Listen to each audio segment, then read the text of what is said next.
Bonjour à toutes et à toutes, bienvenue ici pour une nouvelle vidéo sur la chaîne Plus que Football. Donc tout d'abord, je tenais à m'excuser pour l'absence de 2 mois environ, dû à des problèmes personnels, etc. Donc maintenant, je vais reprendre la chaîne en main et voilà. Donc cette vidéo, je la poste maintenant parce que je suis sûr à 100% que si le Barça finit par gagner la Liga par A ou par B, on dira tous, oui, on n'a pas besoin des stars comme Neymar, on n'a pas besoin d'Erling Haaland, on a déjà une bonne équipe, etc. Alors que si le Barça finit par perdre la Liga par A ou par B, les supporters du Barça diraient tout le contraire. Ils diraient oui, on a besoin de ce crack, on a besoin des stars, de Neymar, bah oui, on a besoin de lui. Enfin, c'est le sauveur Neymar, des trucs comme ça. Mais bon, indépendamment du fait que le Barça gagne la Liga ou la perde, mon opinion elle va rester ferme, elle va rester la même. Et mon opinion, c'est que le fait que Neymar ait prolongé avec le Paris Saint-Germain, enfin non seulement le fait qu'il ait prolongé, mais le fait qu'il ait prolongé jusqu'en 2025. C'est-à-dire qu'à l'heure d'aujourd'hui, Neymar ne peut pas venir au Barça. Ni dans un an, ni dans 2 ans, ni dans 3 ans. Jusqu'en 2025. Donc en 2025, il aura quel âge? 33 ans à peu près. Donc c'est-à-dire que à moins qu'il y ait quelque chose de délirant ou d'hallucinant, Neymar ne pourra plus revêtir le maillot du Barça. Et moi, en tant que Barcelonais, je suis content. Voilà, je suis content, ça fait du bien, moi, en tant que Barcelonais. En février, on nous avait dit qu'il était sur le point de prolonger son contrat, qu'il restait que quelques jours, etc. Et ça s'est élargi de 3 mois.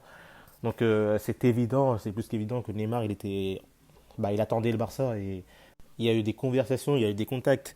Et je ne sais pas pour quelle raison, mais il y a sûrement eu un déclic ou quelque chose, mais je ne sais pas la raison pour laquelle Neymar a décidé de prolonger avec le PSG pour 4 ans. Donc moi, ça me met bien, en quelque sorte. Et Neymar, c'est un joueur. Je ne vais même pas parler des 3 fois où il a porté plainte contre le Barça pour je ne sais quoi avec Bartomeu et la direction. Il a eu un conflit, un petit conflit. Déjà, ça c'est une honte. Tu portes plainte contre le Barça alors que tu as eu un conflit avec Bartomeu et sa direction, etc. Donc déjà, tu portes plainte contre le Barça, nous, les Barcelonais et toute l'entité du Barça pour rien. Et le pire, c'est que tu portes pas plainte une fois, ni 2 fois, tu portes plainte 3 fois. Donc déjà, ça c'est une honte. Mais j'insiste, le seul problème n'est pas là.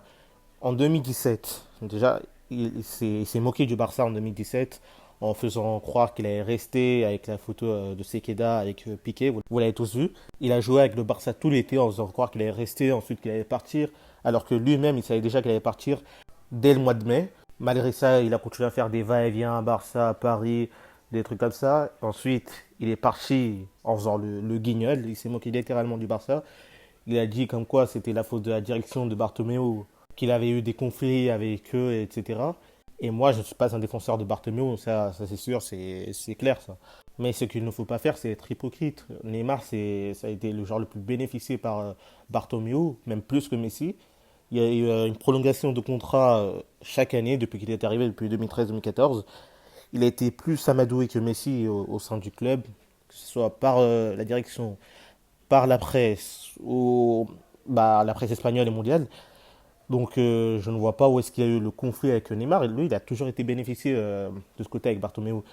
Donc déjà, le conflit avec la direction, je crois pas, je peux pas le croire. Parce qu'on sait tous, et moi je le sais, que Neymar, il est parti parce qu'il voulait être la star d'une équipe. Il voulait être ballon d'or. Donc c'est-à-dire qu'il voulait sortir de l'ombre de Messi. Et ça, on le sait tous, on va pas se le nier. Et la réalité, c'est qu'il est parti. Il a suivi des blessures sur blessures sur blessures. Il n'a pas été ballon d'or. La seule fois où il était proche du ballon d'or, c'était en 2015 au Barça, comme par hasard au Barça. Peut-être il a été la star, et il est toujours la star du Paris Saint-Germain, mais à aucun moment il a gagné le ballon d'or. Il n'a pas été proche, enfin si, il a été proche de la Ligue des Champions, mais en période Covid, donc entre guillemets, c'est une période pas plus facile, mais une période spéciale, on va dire. Donc c'est ça, Neymar il est parti à Paris Saint-Germain parce qu'il voulait être la star, il voulait être ballon d'or et parce qu'on lui payait plus, ça il faut le dire, on lui payait une plus grosse somme au Paris Saint-Germain qu'au Barça. Et ça c'est tout à fait respectable chez le professionnel, oui c'est ça, moi je vais pas dire à quelqu'un ce qu'il va faire, hein, surtout un professionnel. Donc qu'est-ce que je disais, c'est que son départ, il a provoqué tout un film sur son départ alors que dès mai il savait déjà qu'il allait partir. Et ça a affecté le Barça sur le fait que au mercato, il n'a pas pu acheter et faire des achats correctement. Dû au fait que tout le mercato football a su que le Barça avait 222 millions. On n'a pas pu faire des achats correctement. Ça fait que Dembélé il nous a coûté 145, Coutinho 160 et des choses comme ça. Il y a aussi l'impact qu'il a eu sur des joueurs comme Messi, Piqué, Jordi Alba. Ils se sont mis en mode bébé 3 ans. Oui, on veut Neymar, sans Neymar on n'est rien. On veut un projet gagnant, sans Neymar il n'y a pas. Et bah évidemment, pour moi, il est incompréhensible qu'un joueur, un président ou bien quelqu'un de la direction et un supporter veulent le retour de Neymar. C'est insensé. Avec tout le mal qu'il a fait au club, moi je ne peux pas comprendre. Ce que je peux comprendre, c'est que Laporta soit dans l'idée de vouloir acheter Neymar par le fait que la prolongation de Messi, l'impact économique sur les sponsors et tout ça, parce que le fait d'acheter Neymar aurait un impact sur l'économie du Barça et ça pourrait aider évidemment à payer quelques dettes. Donc si Laporta serait parvenu à acheter Neymar, oui, peut-être j'aurais pu essayer de le comprendre, j'aurais pu donner une opinion en essayant de voir le bon côté de la chose. Mais non, mais vu que maintenant Neymar a prolongé avec le Paris Saint-Germain, bah, je me sens obligé de dire la vérité, de montrer mon aversion. Et c'est même pas de l'aversion, c'est juste demander du respect envers le Barça. Et bon, dans tous les cas, le Barça s'est livré de l'arrivée de ce joueur. Et moi, je vais faire un pronostic.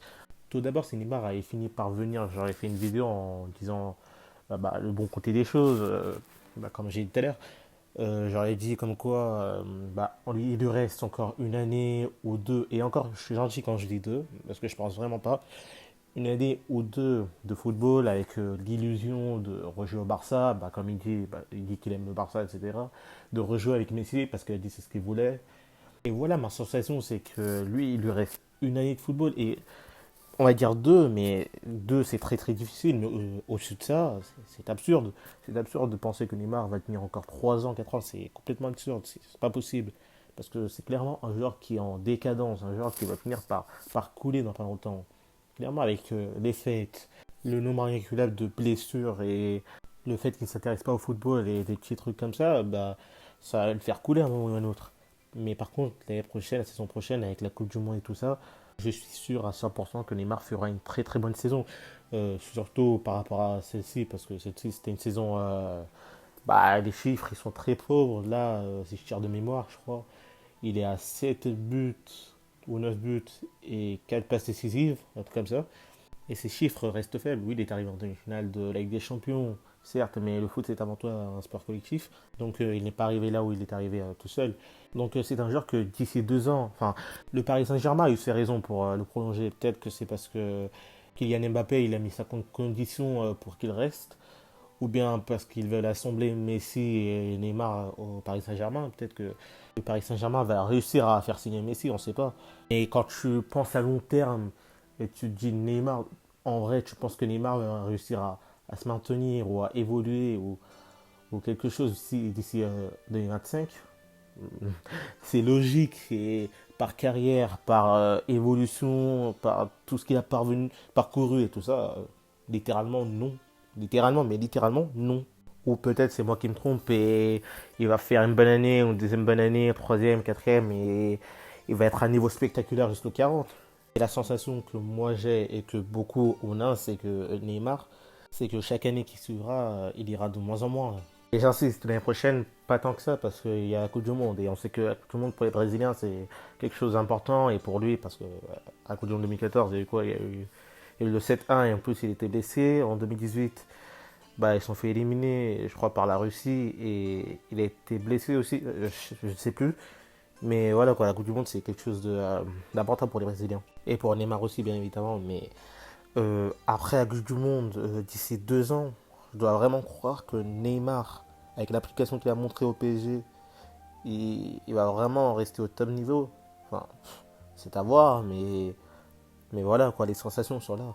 Et sinon, pour finir, je vais juste vous rappeler que Messi a quitté avec des champions en huitième de finale, Cristiano Ronaldo a quitté avec des champions en huitième de finale, Erling Haaland a quitté avec des champions en quart de finale, Neymar et Mbappé ont quitté avec des champions en demi-finale. Donc c'est à se demander si le foot c'est vraiment pour les stars, hein. Donc on sait, c'est pas du tout ça. Il faut juste créer un projet sportif, il faut travailler l'équipe et avoir une bonne direction qui va dans la même route. les stars, Ronaldo, Lewandowski aussi, il est tombé en quart de finale. Bah, il faut arrêter de mentir aux gens. Il faut créer une équipe avec ton projet sportif, un style de jeu et aller de l'avant. Pas plus que ça. Donc c'est tout. On se retrouve pour la prochaine vidéo et la paix sur vous.